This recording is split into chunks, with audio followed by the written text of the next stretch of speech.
Welcome back to another episode of PaddleNFin for Noobs. I'm one of your hosts, Susie Q.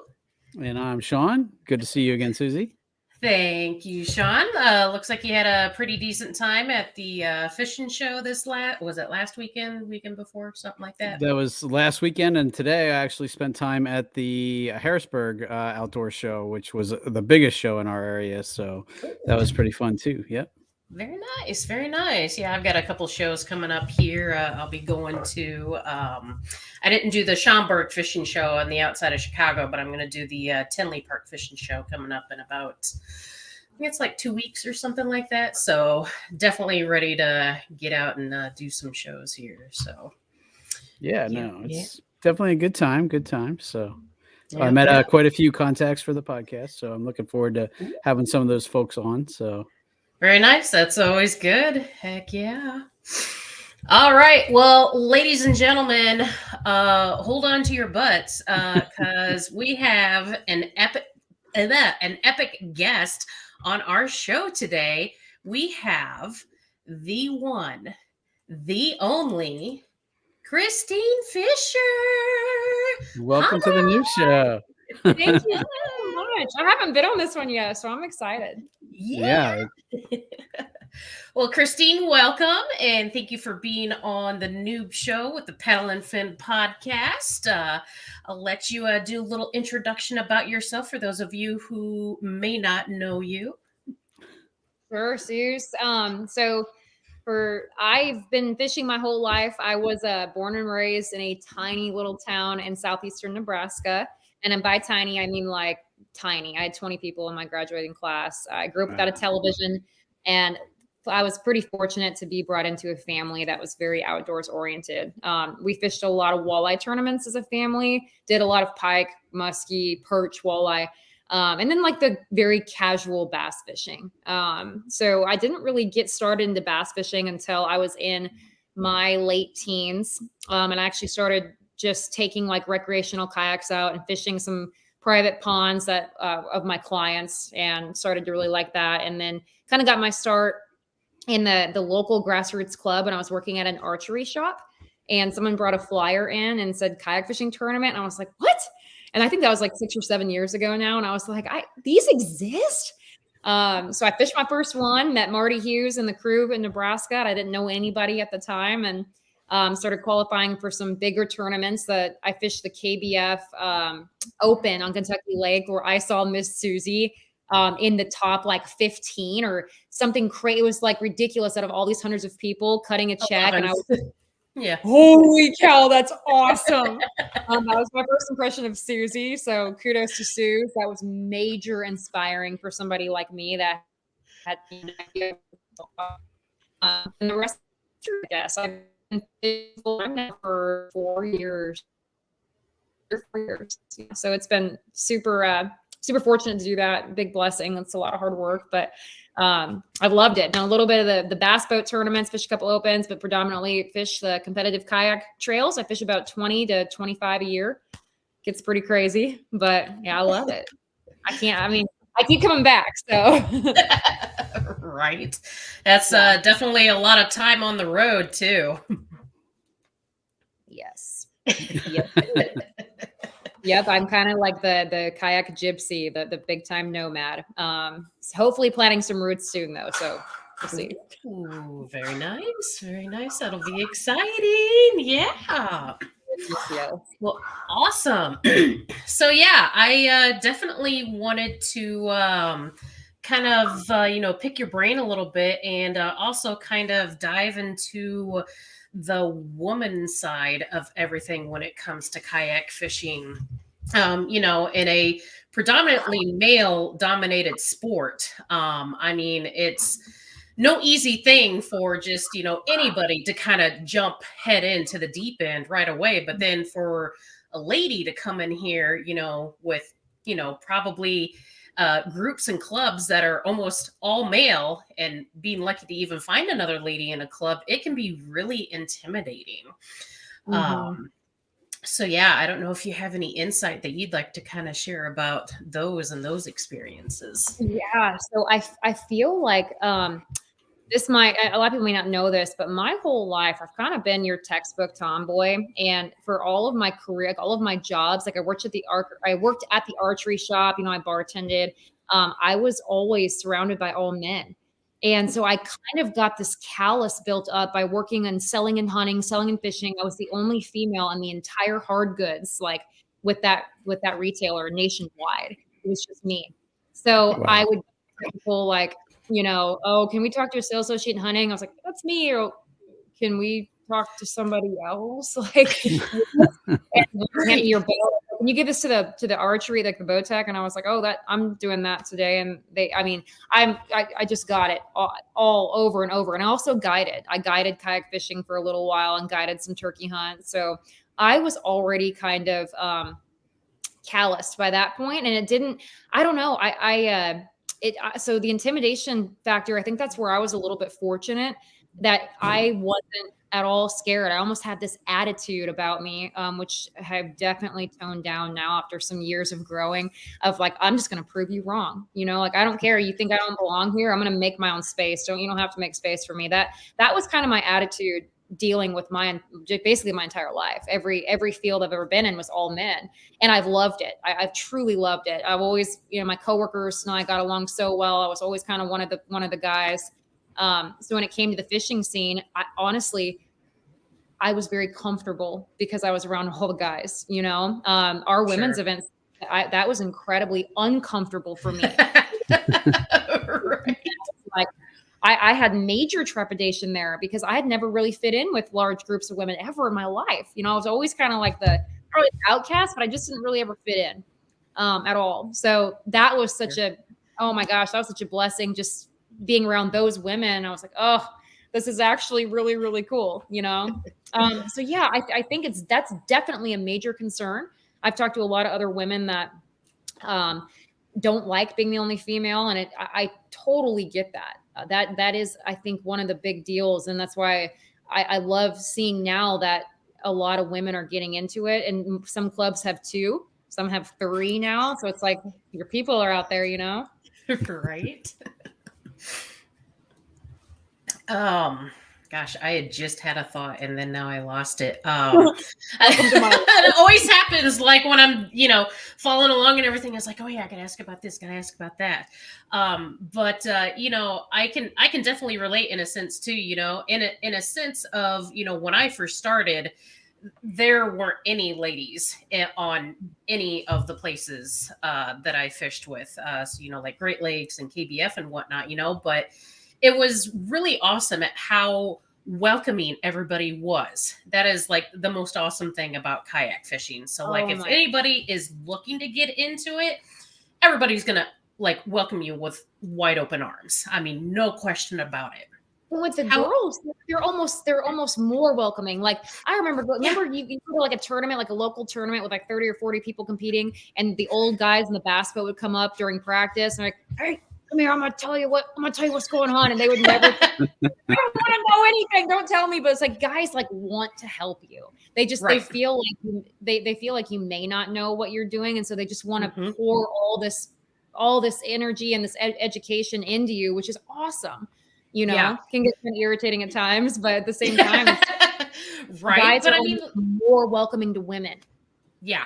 Yeah, you know, and like in the first couple of years, like when I was getting kind of explorative with, you know, videos and posting pictures, and we'll get to social media here in a little bit too.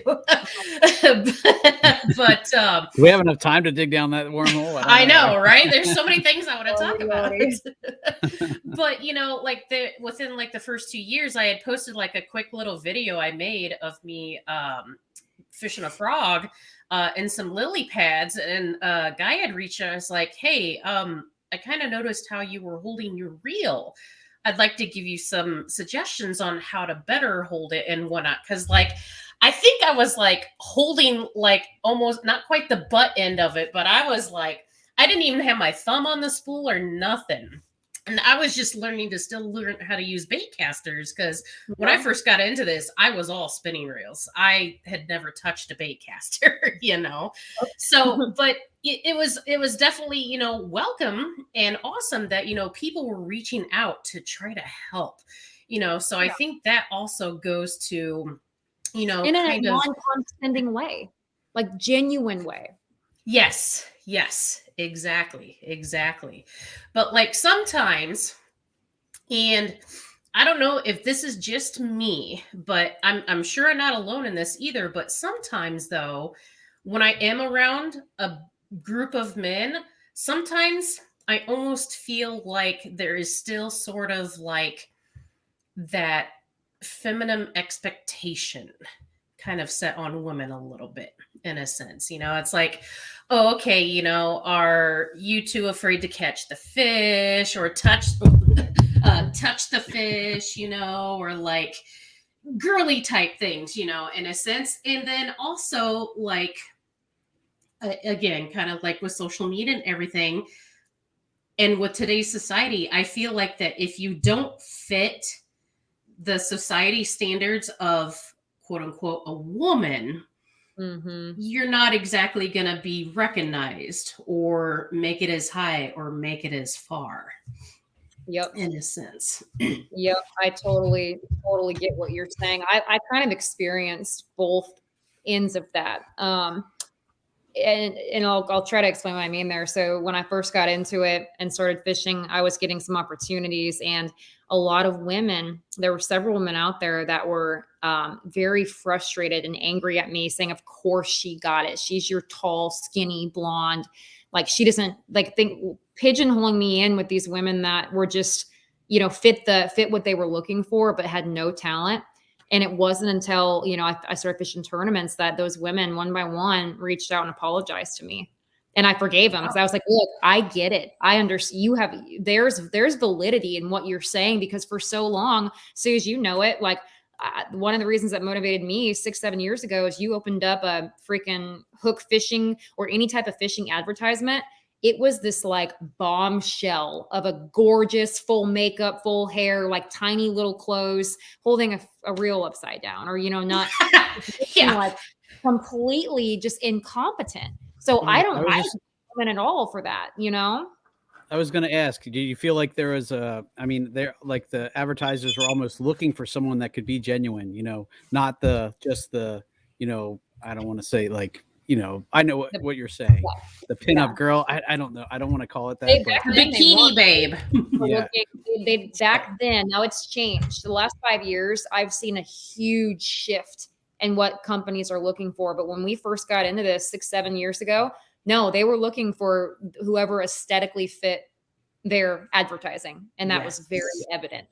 Very evident. And that was really frustrating for me. It was frustrating for a lot of women, and a lot of women did get overlooked because of how they looked.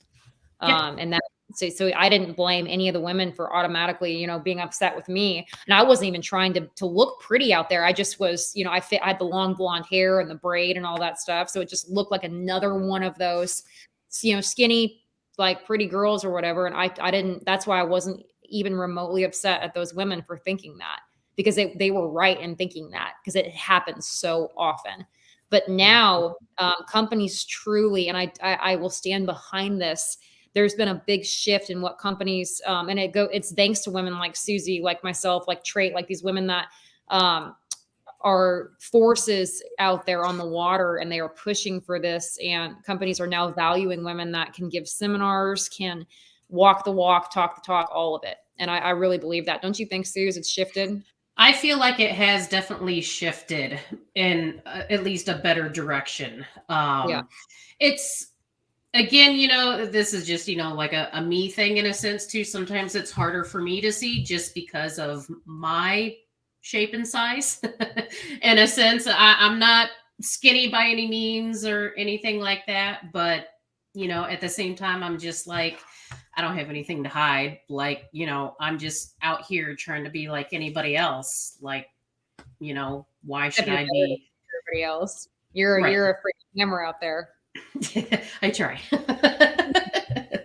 Well, hopefully these companies are realizing that there is an audience there that they can reach by not turning off the women side of their clientele by, posting things in a certain way, where if they actually have genuine, competitive anglers, who are women, it's going to draw that side of, why would you not want to increase that, side of your clientele? Exactly. I mean, look at the guy side. There's guys from all shapes and sizes that are, out there doing stuff. So I think it's getting there. I know that I know a few ladies that, are varying sizes and builds, and they're getting opportunities. So I'm seeing it. And I hope that we definitely have a lot of work left to do there, but it's happening. I really do believe that. Awesome. Yeah, that is definitely encouraging to hear too. And, hopefully listeners and watchers out there, men and women alike, don't be afraid to step out there and reach out. You never know what opportunity you might be missing out if you don't try. Yep. It's the world now with the internet and social media and how it is. If you are determined to do something, you can literally do it. It's a lot of work, but if you build a brand for yourself and you've got good, organic, just authentic content, that stuff does get noticed. And doesn't matter what you look like, where you came from, what type, how your accent is. I mean, it doesn't matter. I've seen that now. Look at people that are blowing up just by putting good content out there. Yeah. It's kind of crazy. It's overwhelming sometimes too, because it's just like, you never know what's going to come out there anymore. Like, TikTok, Instagram, Twitter, Facebook. It's just, there's so many platforms out there. Yeah, I'm done. I'm capped out. Like I can't. I don't even have a Twitter. I'm not doing that. I draw a hard line. Like I've got enough. I can't. And so it's just right. You almost need a social media manager now. Yes. Well, speaking of social media, we'll kind of dive down that rabbit hole a little bit. When it comes to, posting and everything, like looking at yourself, how you kind of used to post, 5 years back then, and then how you're posting now.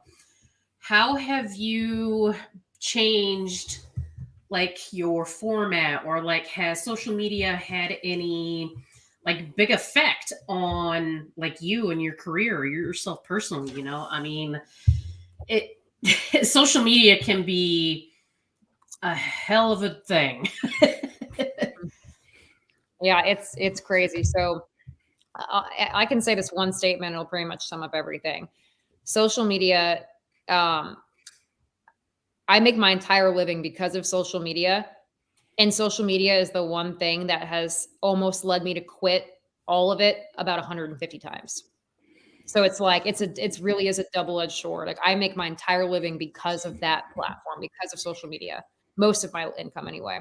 But it is, I'm so old school and I see so many flaws and so many issues with it. And like I said, I've when I first got on there, I obviously didn't have near the following. My posts were, I put a lot of my writing. I was a freelance writer for a long time. That's one of like the 1,000 things that I did to try to make a living, like back when I was an entrepreneur.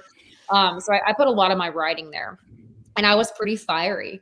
When I got very passionate about certain things, and I didn't have any filter whatsoever. I mean, it's all out there. If I felt it was coming out. Now, where I'm at, I've learned, I've grown a lot.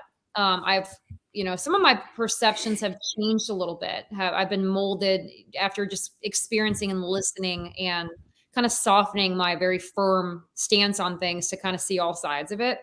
And I almost feel like a little bit of an obligation to be, I wouldn't say like a role model or a leader, but kind of, I have a lot of young women that look up to me and are seeing what I do. And I'm not going to be one of those people that takes that lightly.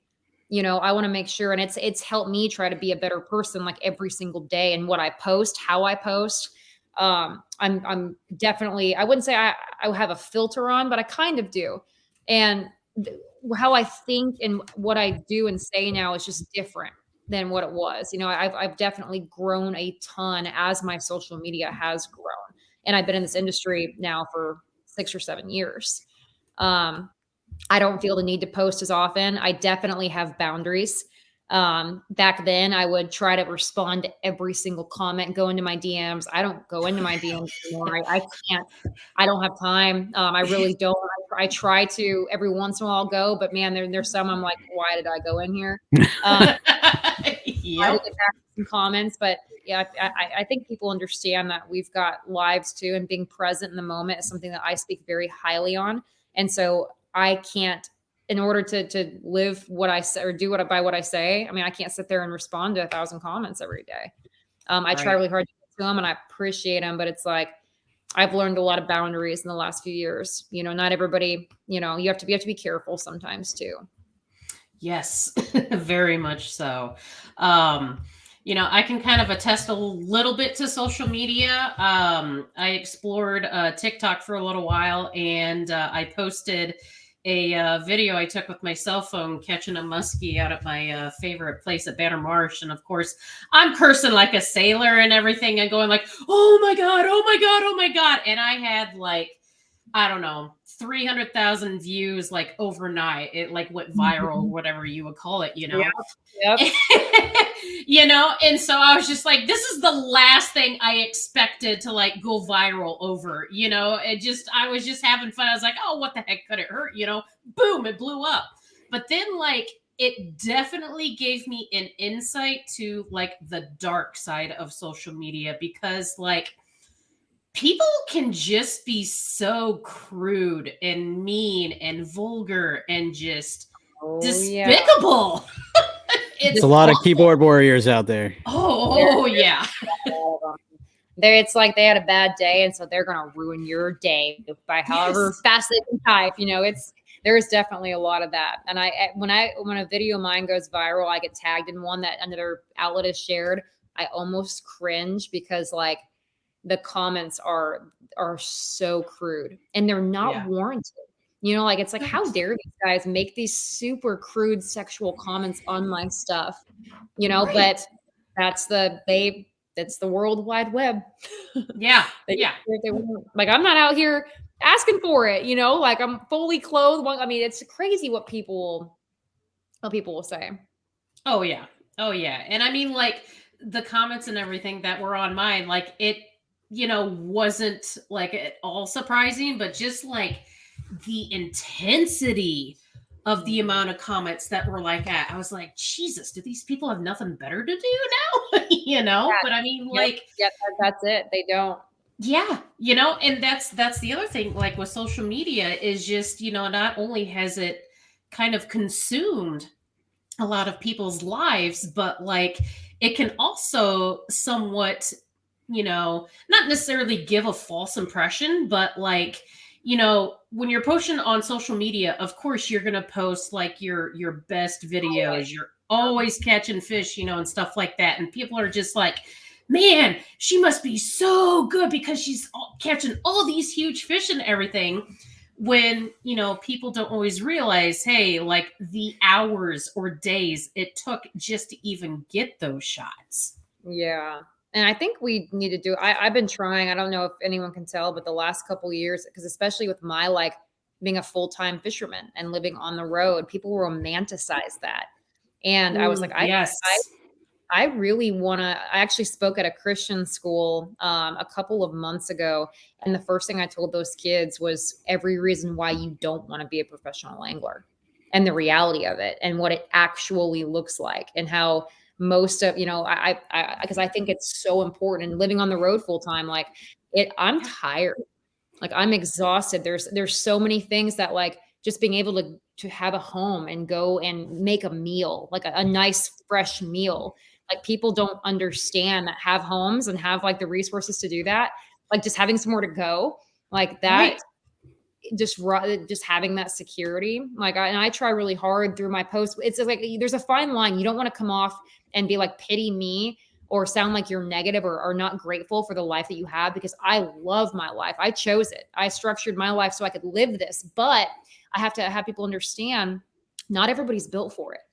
Sometimes I don't think I'm built for it. You know, not everyone's built for that.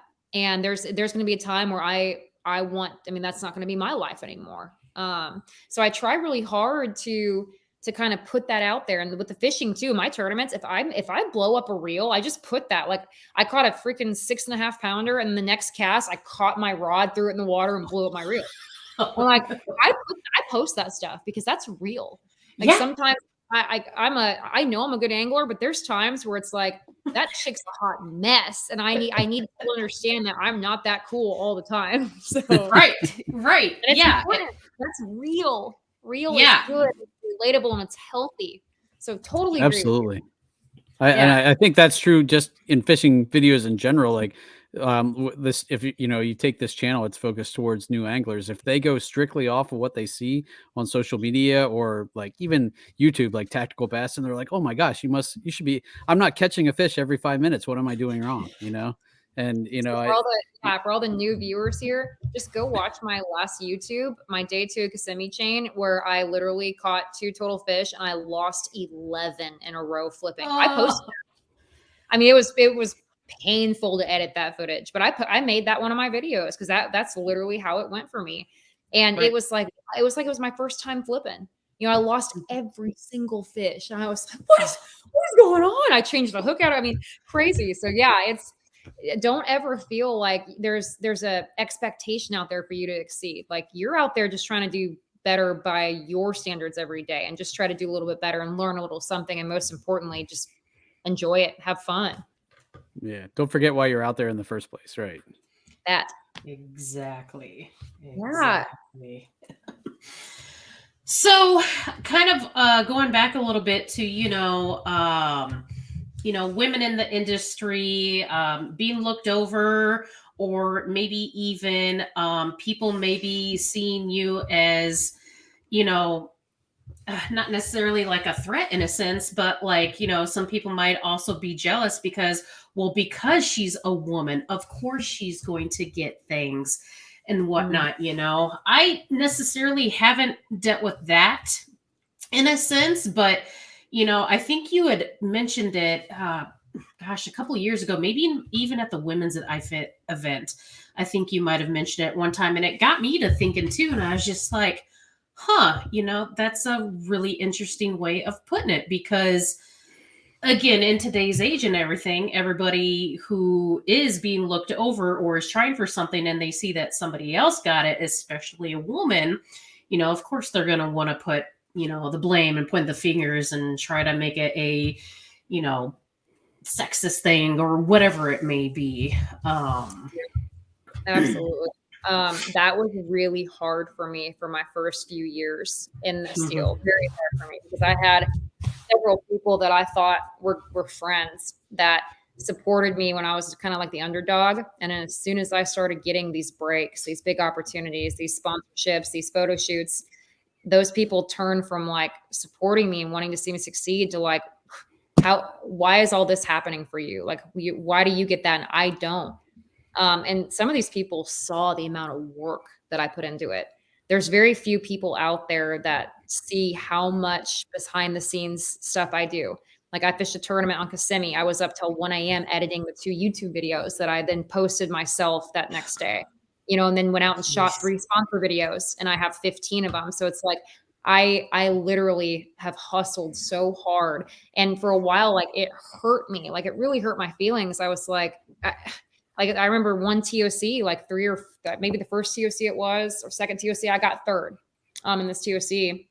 And one of my sponsors shared my photo in a newsletter. And one of the guys that I think did better, I don't remember, was upset. He's like, why? Like, I didn't get anything. Like, why? Like, I did better than you. Why isn't my stuff here? And I was just like, I didn't do that. I didn't ask for my stuff to be there. Like, a lot of times people would share my stuff or put it out there. Chevy, I want to tell him. And it's like, guys, I'm not asking for this attention. I don't want it. Like, I'm sorry that they're not sharing your stuff. I'm sorry. I get that that's frustrating. And that just brings the whole point is that women face a certain set of obstacles that are very different from the obstacles that men face. It is harder for men to get noticed, way harder. A lot of times, though, I don't think guys could handle having their talent and abilities discredited or questioned every single time, asking them who helped you, who gave you this information, how did you win this tournament? Someone must have helped you, who'd you get the info from? I don't think a lot of guys could handle that. Their egos couldn't handle it. So there are different, and that's what made me understand is that, look, everybody, whether man, woman, whether you're a fisherman, whether you're working and engineering, no matter what you're doing, you're going to have a set of obstacles that is unique to you. And that helped me understand that, like, you know, go easy on everybody else, because everybody has their own battles and their own set of obstacles. And it doesn't make yours any less severe or any easier. It's just, we have our obstacles that we deal with. And it was really hard for me for a while. And I definitely, you learn really quickly that the people you want in your corner are going to be there for you when you're kind of the underdog, and then also when you're on top. I was just going to ask about that. Like, how much of it was, hey, you know, I'll help you, I'll give you advice. And then as soon as you start succeeding, then you're a threat all of a sudden. And how much of that went away? And, you know, well, for me, I was so dang stubborn that, you know, when a lot of people offered help, I wouldn't take it. Like, I was almost, because in my mind, I was like, if I do what all the rest of the guys are doing and they're talking fishing, then people are going to think that's why I did well. So I almost took it to an unhealthy level of when I would absolutely not even hear anything. I didn't want to hear if there was a bait that was working. I didn't want to hear about an area that was good. I removed myself entirely from that, and was so almost like rude to people saying, I don't want to hear anything, even though it was legal, totally legal. And everybody did it, but I wouldn't, because I had a major like pride issue in that. Like, if I do this and, oh, she heard this from, even though, you know, that never usually helps. Like, information rarely ever helps anybody on a day. I didn't want that to be an excuse, but yeah, now no one really even offers anymore to. Usually it's probably the other way around. Be like, Kristine, can you tell me what the juice is? Yeah, it is. And everyone will say, I tell everybody everything, what bait I'm catching them always. And pre-fishing, I mean, I've got so much less competitive. Tournament fishing to me anymore is not about winning tournaments. I mean, I don't get paid to win tournaments. I could not fish another tournament and I would still have my income in what I do. Tournaments is, for me, it's just because I love it.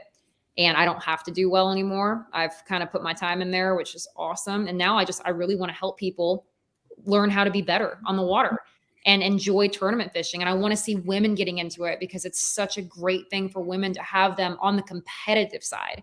So my whole focus has shifted into this mindset that I have to prove myself and prove my abilities, to where I don't owe anybody anything anymore. I don't need to feel, I don't feel like I have to prove anything to anybody or myself. Like, I'm happy where I'm at. I don't have to win another tournament. I don't have to do this. I just want to help. I want to be there and fish and travel with G and get to do things and have our women's event. Like, it's been crazy. My priority shift just in the last like 2 years. Crazy. Yeah.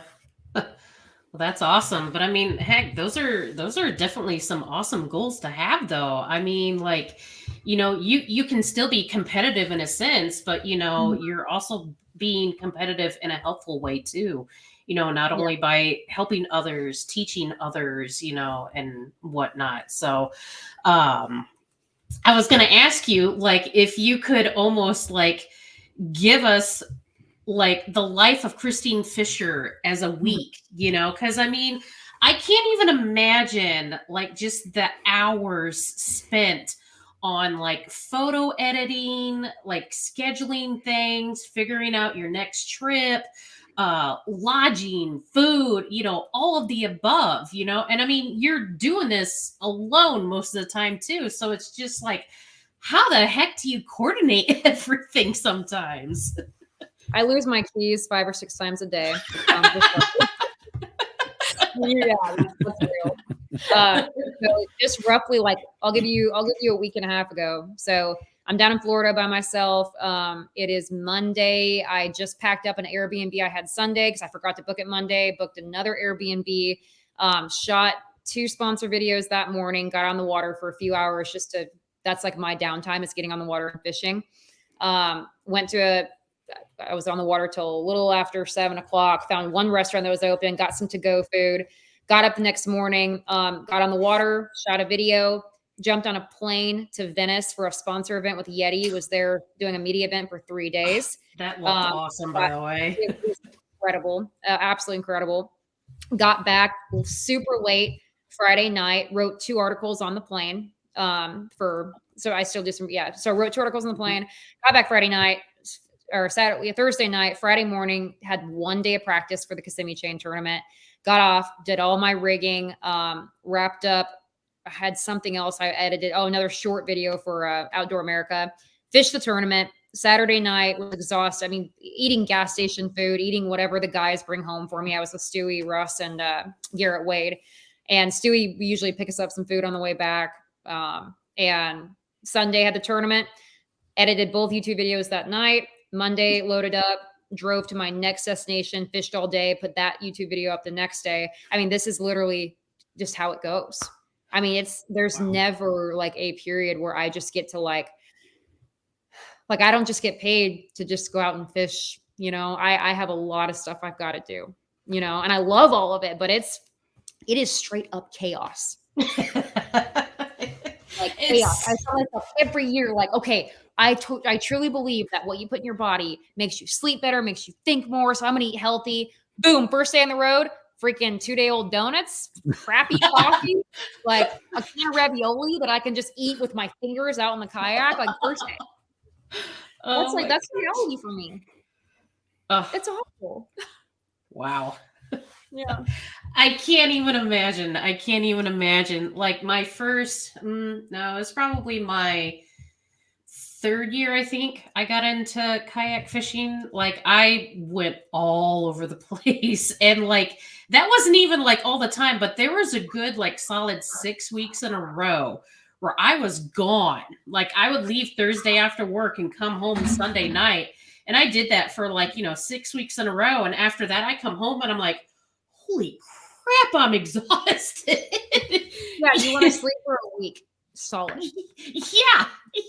And then you're just like, everything around the house is just like in shambles, because, you haven't done any cleaning or anything like that. So it might be a good thing that you don't have a house yet, because, you don't have to, keep up with the upkeep. I'm scared to put anything in it because, that's exactly why it'll be trash. Your truck's a mess. Yeah, that's real life. Right. Oh gosh. Yeah. But I mean, kudos to you. I mean, that is for real, like a full-time job, like almost 24/7. Like you don't get much vacation time. There's no vacation. Well, yeah, I was going to say it's quite a few jobs. It's not just, Yeah. I essentially look at it like I've got like 15 or 16 part-time jobs. Right. That's how I kind of look at it. All part-time jobs. And again, I love it. I feel like I'm built for it. I've always been kind of like entrepreneurial mindset where I've held down 3 jobs at a time since I was 18. So I'm used to juggling a lot of different things. And I think that if I just had one very consistent thing, I'd go freaking crazy. So it's probably good that I've got all this stuff going on. And I love, like, the best part about it is just the people. Like I love being on the road and, meeting people out on the water and just hearing their stories. Like I've, the longer I get into this, that's it for me. Like getting to kind of talk to people and hear about their journey and just meet them on the water, just sharing the good stuff, like the joy, the lights of the world. I've really been clinging to that lately. And that's why I'm just so thankful for all these different people that I encounter like on the road, I was just going to ask that, besides, obviously paying your bills, what draws you back or keeps you, when the haters are like flaming and everything, what helps you stick with it and brings you back to it? Honestly, there was just very recently, I really was like, okay, I'm done. I'm done with this. I want to have a homestead, get off the internet completely, like throw my phone in the ocean and light it on fire. It's fun. And then, like literally that next day, I get this email from this mom. She has 2 high school daughters. My girls are the only all girls team at our school.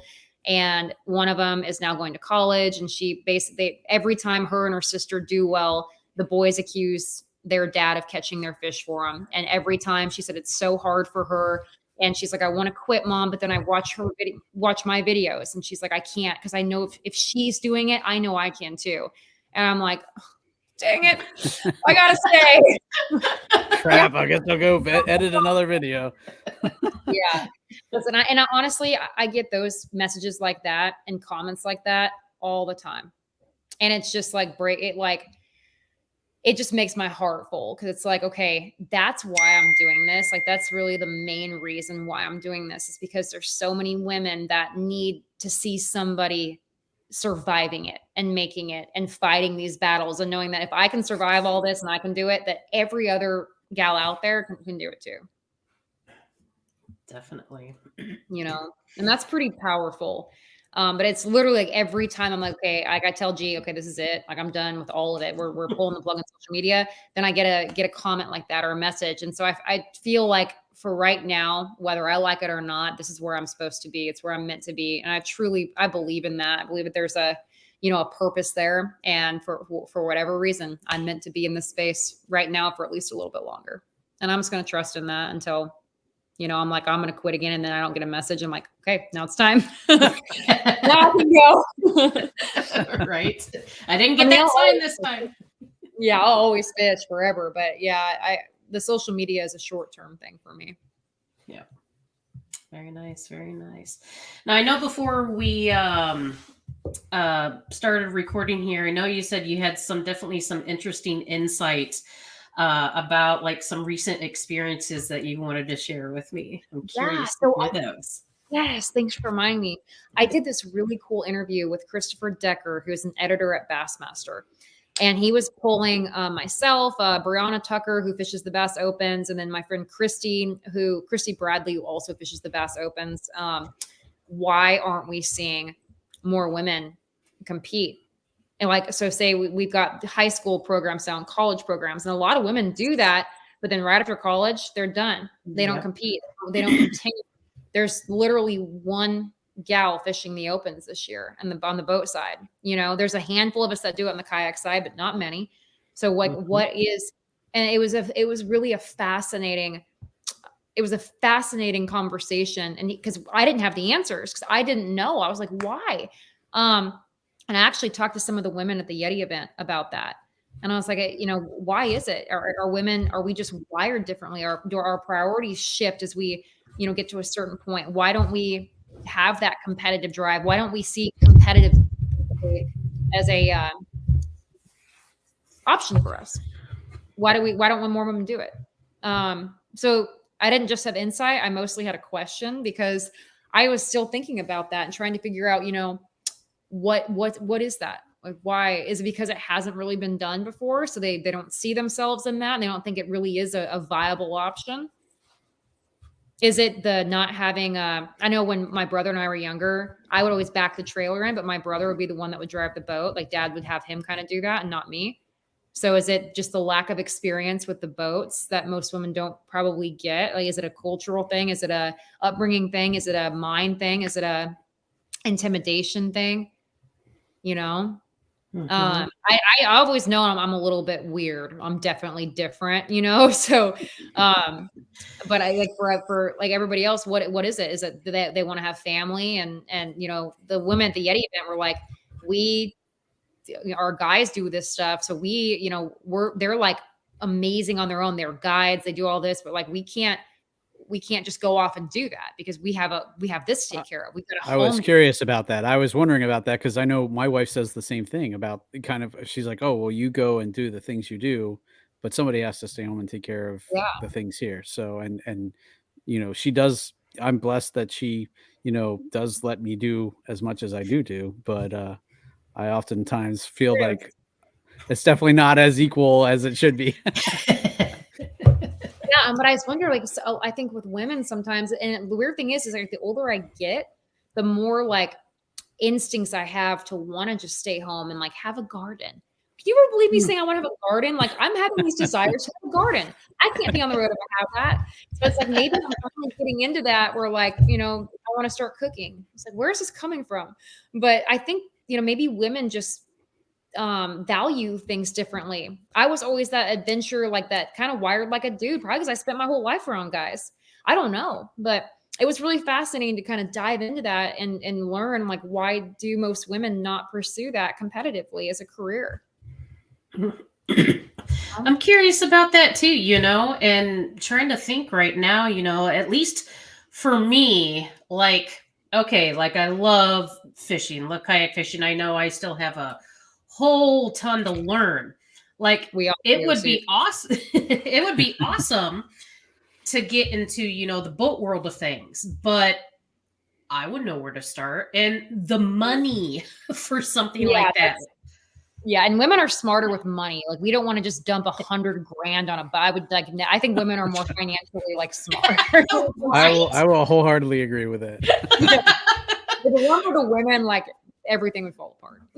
Probably. Right. That's a great point. I didn't think about that. You know, but then like also that, but like, you know, getting started, I mean, yeah, you know, you might get some recognition at first if you're like one of the only ladies at like, you know, Bassmaster Classic or something like that. But like, it's kind of with everything else, you know, it's like, oh, we get excited about this one thing and then go back to, you know, everything else.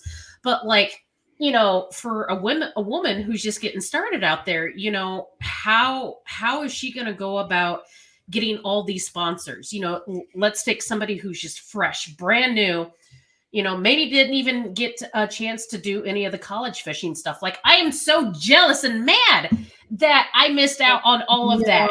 Oh my gosh, me too. Like, my high school now has a high school bass fishing team, and I'm just like, seriously? Where was this when I was there? You know, super salty about that. Oh my gosh, you're right. For the sponsorship thing, it's hard. It's hard now. It's hard for women. It's harder for guys. Honestly, it's way harder for guys. But if you like, and that's why I tell kids, if you really want to do the business thing or the angling thing, dude, you got to have a freaking social media presence. You have to. You have to build a brand first and foremost. And it's definitely like, I don't know. I think it's starting to level out a little bit, but I would say that, you know, women have a much larger of an opportunity there just because of the rarity aspect of it. And that's why it's like, it's so important we have our own certain sets of obstacles. And I used to be very like vocal about those, that we got all the you know, the bikini babes out here. We got all the disrespect, all of this, all of that. And I used to really like weave that into my writing. But now, like over the last couple of years, we can't stay in that forever if we want to grow. Just like guys, they can't sit there and complain that they're not getting opportunities or they're not, because at the end of the day, it really is just complaining. And it's like, I had to look at that and say, okay, yeah, I have a lot of obstacles. Things are really freaking hard for me. I'm tired of this. I'm tired of that. But guess what? Like, I'm going to focus on what I do have and the opportunities I do have. And I'm going to use that as my fuel moving forward. And if I want something, I'm going to keep my mouth shut and I'm going to put my head down. And I'm going to work my tail off until I get it, type of deal. Instead of like, oh, there's this obstacle, there's this obstacle. And I'll say the same thing about guys. You know, if they're like, I'm never going to get sponsored or I'm never going to do that. Yeah. With that attitude, you're right. You never will. But if you start hustling and you start actually like working harder than you think you're even capable of working and putting things out there and learning and researching and talking and networking, you will. You will. It might take years. It took me years, but it will happen. Focus on that. Focus on the positive and don't keep yourself in this victim state of mind of that everything. It's just too hard. It's not going to happen. The chances are slim. Because if they're going to focus on that, then that's going to be your result every time. Yeah. You're setting your own glass ceiling at that point, really. Yeah, exactly. Yep. Exactly. And it's not constructive, you know, like, shoot, I was super vocal about the getting mad about, you know, women sexualizing fishing. That did no good. You know, I think a lot of us are kind of justified in that sometimes, but what good does it do when we can just instead let them do them and then set the example that we want to set by leading by example? You know, it's just like, I don't know. I don't waste my energy on that stuff anymore. Right. I think that's cool that you got to that place. I mean, I'm sure it was a journey, but it was a lot of years. Yeah, a lot of years from being super fiery about it to now like, no, I'm not gonna. I don't have any room for I think being on social media for 5 years is like, I have zero tolerance for negativity anymore, whether it be on social media or in my own head. You know, I don't need to focus. Like, if this woman has something or if she's doing well, like, good on her. It's not my business to say whether or not she deserves it or if she's portraying herself right. That does not affect me whatsoever. So I will just work hard to be the light that I want to be and set the example that I think needs to be out there. And that's really all there is to it. And that's been a huge huge shift for me and my mental focus and everything. And it's been why I can probably still just survive in this chaotic life that is my life. It's healthy. It's just a healthy mindset. Yeah. Yeah. Wow. Even thinking about a lot of that stuff, I'm just like, man, how does she do it? Because like sometimes I struggle with my own negative thoughts all the time. It's just like, damn. It didn't come overnight. It took years, and I still work on it. I've got a lot of little practices I do, but it's like that to get the negativity out. It is and sometimes like I'll have that slip, and it's I have to now I can recognize it when that negative thought's coming in, and I know how to redirect it. But it did that like I said, this has been years of me having to work through it. There's been a lot. I've made every mistake possible, in this journey, every single mistake possible. I'm human and I can own it. And there was times where I've been wrong and handled situations wrong and said things I shouldn't have said. And there's things where I've been proud of how I've handled it. And the last couple of years, I can finally say that I'm to a place where it's like, I have a very healthy outlook on everything. And I don't have this like vengeful, prideful, kind of attitude about me, in anything. And I think that once you get there, and gosh, I wish it wouldn't have taken me so dang long to get there, but it's like that negativity, it doesn't ever serve us, especially when it's about ourselves. It doesn't. I know, Susie, you and I have conversations about that a lot, and we have, and it's, that is the one thing that changes everything. That's the one thing we're in control of is our attitude. Exactly. I was going to say that really, if you take out of the equation everything you can't control, then, like whatever anybody else is doing really is nothing that you can control. You can not, when you remove that from the equation, all that's left is you really. And fishing, same way. We can't control the weather, if the fish are going to bite, the pressure, any of this. If someone's on our spot, the only thing we control out on the water is our attitude and our mindset and our mental game. And once you realize that, that's such a simple statement, but that packs more power than anything I've ever learned. Like anything is, if you can control this up here in every aspect of life and every capacity of life, you've got life pretty figured out. But I don't think you ever master it. Like, I said, it's a journey. It's a journey. Put me in traffic and right away I go right back to That's me too. Every time I go to Texas, I'm like, gee, Dallas, no bueno. Nope. I mean, Dallas isn't exactly the best place, to be just cruising around town either. Traffic is insane out that way. I can think I have everything all together, and then I get in traffic, and then I realize, like, nope, still got a long way to go. That is so funny. That is me. I feel like I'm a very level-headed, very joyful person. The second there's even like, and for me, traffic is like just a couple of cars like going slower than they're supposed to. I lose my mind. I'm like, what is going on? Why are these people stopped? It's noon on a Tuesday. Why is everyone on the road? Like, I'll just be at work. Like, I'll just like that. Piss them off. Use your signal. That is my biggest thing. What's the speed limit? Yeah, it's pretty bad. I'm not even going to try to address that right now. I don't have time for it. I'll just let that be my thing where I lose it. You gotta have a thing. Oh, shoot. Well, good stuff. Well, awesome. Gosh, wow. That is definitely. We got deep there. We did. We did. But hey, I love it, and like, this is kind of exactly what I was hoping for. Just, just to kind of dive into some stuff, talk about the, woman view of everything, and just a day in the life of Kristine Fischer. It's not all sunshines and rainbows.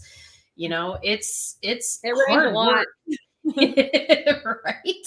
It's gotta learn to grab an umbrella. Yeah. Yep. I mean, it's time. It's dedication. It's a lot. It's a lot, and there's not a lot of people that can do what you do. Right. I wish I could, but I just,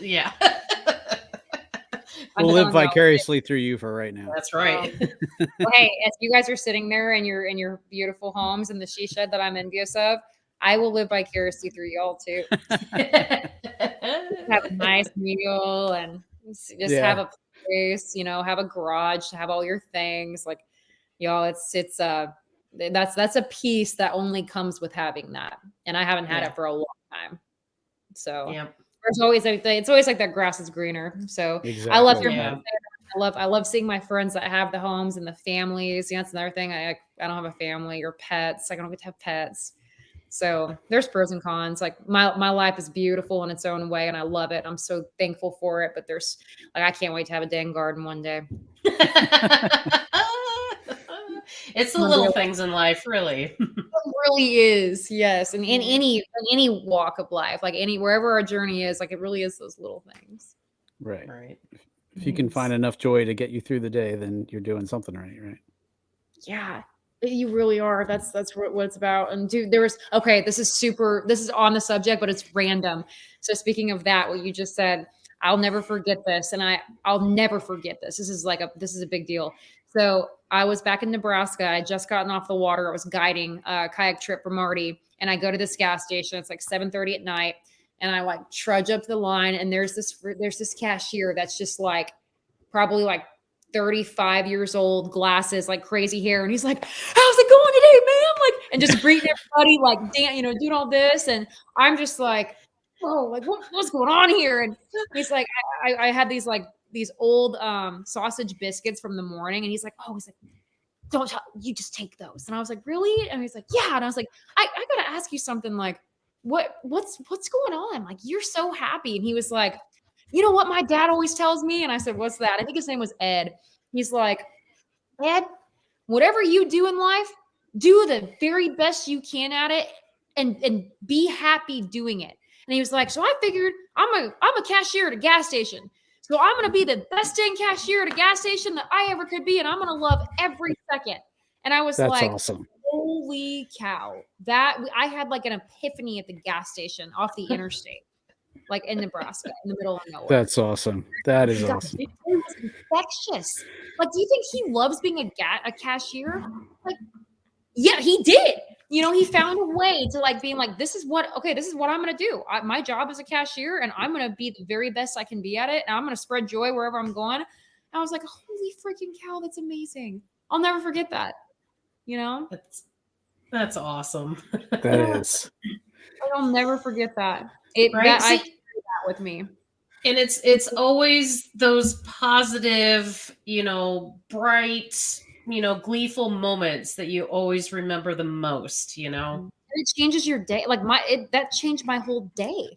Right. I just had this refreshed perspective on things. And every time I think about that, it's so if you have the worst job in the world, you can still be the best you can be at it and just try it. Because everything, just your attitude can literally change somebody else's day. I was just going to say that. Yep. The people that you touch, just one person, if you make happy, like you said, it's infectious, and they're going to go make other people happy. And that's how we, make the world a better place. So that's right. That's a good thing, guys. Unless you cut me off in traffic. We don't go there. We don't go down that. It's a whole different ball game right there. Oh shoot. Well, Kristine, it has definitely been a pleasure having you on the podcast tonight. Do you have any other closing comments, advice, tips, suggestions, anything you want to give our listeners to? I want to thank you too for having me on. Suze, you're one of my favorite people on this planet, and you both are. This has been an awesome show. You guys ask good questions. You've got a really good positive energy that I love, and it's just been an honor. And for just any advice, y'all just don't let fear bind you. If you think you can't do something, or you think that you're not able to do something, or someone's telling, we don't have time for that. Don't. The fear is the one thing out there that that has no place in our lives at all. So don't be scared. The water feels great. Jump on in. Enjoy it. Cannonball in, right? That's my suggestion. That's my style. Usually I'm a flip where there's no water in the bottom. So hoping someone catches me. Awesome stuff. Well, do you want to share where folks can find you, like social media wise and that kind of thing? Yeah, sure. So, let's see, what is my social media stuff? I've got a YouTube. I think it's just Kristine Fischer on the YouTube. I put all my tournament stuff out. Actually, G and I filmed our first video together on our favorite Florida dates, which we made live. Yeah, Awesome. the Puerto Rican made a cameo, so that's exciting. Let's see.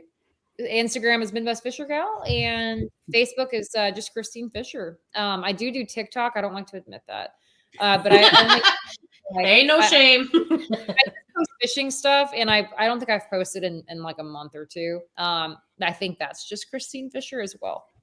No Twitter, no Snap or chat. I don't do any of that stuff. But the rest of it, mostly Instagram and YouTube. Cool. And any sponsors that you want to shout out? All of them. They're great. Love them. Appreciate them. Cool. Good deal. Good deal. All right. Anything else, Susie? Oh gosh, I can't think of anything else. Again, Kristine, thank you. It's been a pleasure. Hope to see you on the water, but I know definitely see you in September for the women's event, I believe, is when we've got that date set sometime then. Oh, this is going to be a good one. It'll be exciting. Yay! Awesome. I'm just ready to go out fishing. I haven't been fishing since June of last year because of my shoulder, and I'm dying. No snooze. Yeah, that sounds like an eternity. Holy cow. It feels like an eternity. Like today it was like 48 outside. I'm cleaning my reels and I'm like, I need to get out. You need to be out, Steve. We're looking forward to seeing you. Heck yeah, I'm looking forward to it too. All right, Sean, you want to close us out for the night? Absolutely. Thanks for everybody for listening. Be sure to tune in next week for another show. But as for right now, this has been another episode of Bass Fishing for Noobs here on the Paddle and Fin podcast, where we bring you the techniques, the tricks, and the tips to help you rip more lips. You guys have a good night. Good night.